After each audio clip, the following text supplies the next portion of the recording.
Quando foi a última vez que você ficou entediado? Não tô falando de esperar 5 minutos na fila do mercado enquanto scrolla o feed do Instagram ou do TikTok. Eu estou falando de realmente ficar entediado. Sem música, sem vídeo, sem podcast, sem notificação, só você e o silêncio. Porque existe algo curioso acontecendo no mundo moderno. Nós passamos a vida inteira tentando eliminar o tédio, mas alguns filósofos acreditavam exatamente no contrário. Eles diziam que o tédio não é um problema, o tédio é um remédio.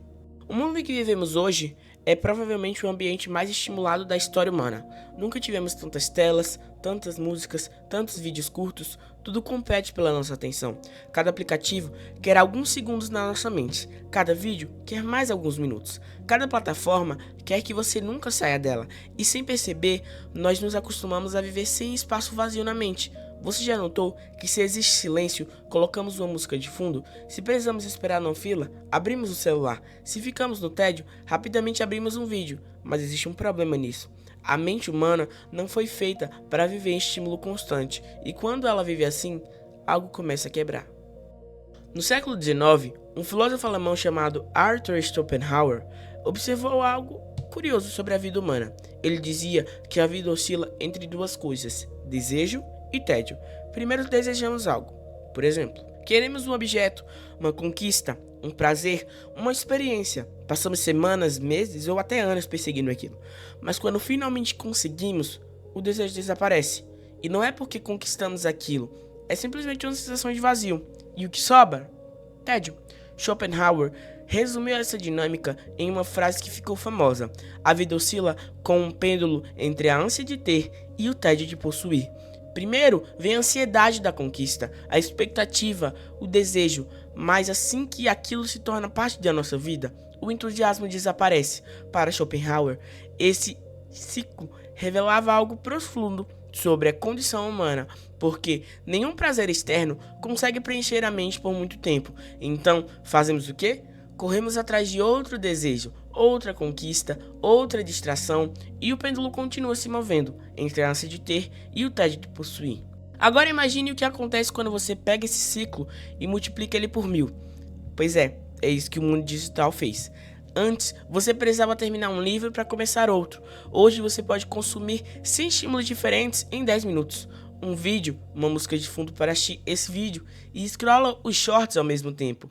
E o meu cérebro nunca chega ao ponto de tédio profundo, porque sempre existe outra distração esperando. Isso cria um efeito estranho. Nós nunca ficamos entediados, mas também nunca ficamos realmente satisfeitos. Aqui está a mensagem principal desse vídeo.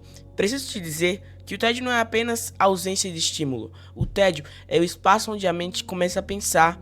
Você precisa se entediar, porque quando você elimina todas as distrações, algo acontece. Seu cérebro começa a produzir ideias, começa a refletir, começa a reorganizar pensamentos. E é por isso que muitas das maiores ideias da história surgiram em momentos aparentemente inúteis.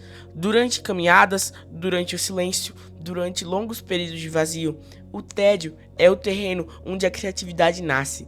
Existe uma história interessante sobre o cientista Isaac Newton. Durante uma quarentena causada pela peste no século XVII, ele precisou se afastar da universidade e voltar para casa. Sem professores, sem aulas, sem obrigações acadêmicas, durante meses ele passou longos períodos sozinho, sem distrações. E foi nesse período que Newton desenvolveu algumas das ideias que mudaram a ciência para sempre. Entre elas, a teoria da gravidade. Agora pense nisso. Um dos maiores avanços científicos da história surgiu em um momento de isolamento, silêncio e tédio. Hoje nós teríamos feito o quê? Provavelmente abriríamos o celular. Alguns filósofos acreditavam que o tédio é muito mais do que um estado mental. Ele é uma espécie de espelho existencial, porque quando todas as distrações desaparecem, você finalmente encontra algo que passa a vida inteira evitando. Você mesmo, sem música, sem vídeo, sem conversa. A única coisa que te resta é a própria consciência. E isso pode ser desconfortável, principalmente se você não conhece a si mesmo. Talvez seja por isso que muitas pessoas evitam o tédio a qualquer custo, porque o silêncio faz perguntas. Perguntas como: o que eu realmente quero da vida? O que eu estou fazendo com o meu tempo? Qual é o sentido da vida para mim? Existe a cena famosa na literatura de Fyodor Dostoiévski e em vários dos seus romances, os personagens passam longos períodos em quartos silenciosos, caminhando de um lado para o outro, perdidos em pensamentos. Nada acontece externamente, nenhuma ação, nenhum evento dramático, mas internamente tudo está acontecendo. Esses momentos de silêncio são onde os pensamentos confrontam suas próprias contradições. Dostoiévski entendia algo que o mundo moderno parece esquecer. A mente humana precisa de espaço vazio para entender.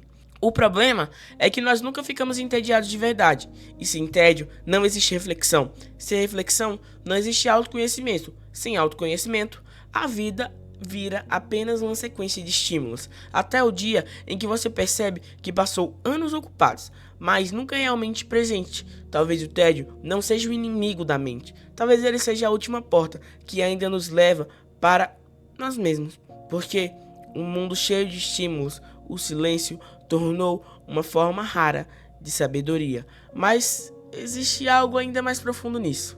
Já parou para pensar que a razão pela qual evitamos tanto tédio não seja apenas porque ele é desconfortável? O verdadeiro problema é outro. Quando o silêncio aparece, somos obrigados a encontrar algo que passamos a vida inteira evitando: a nossa própria mente. E isso levanta uma pergunta ainda mais inquietante. Por que nós temos tanto medo de ficar sozinhos com nós mesmos? Talvez essa seja uma das perguntas mais importantes da nossa época. E é sobre isso que a gente vai falar no próximo vídeo. Fiquem com Deus. Até já!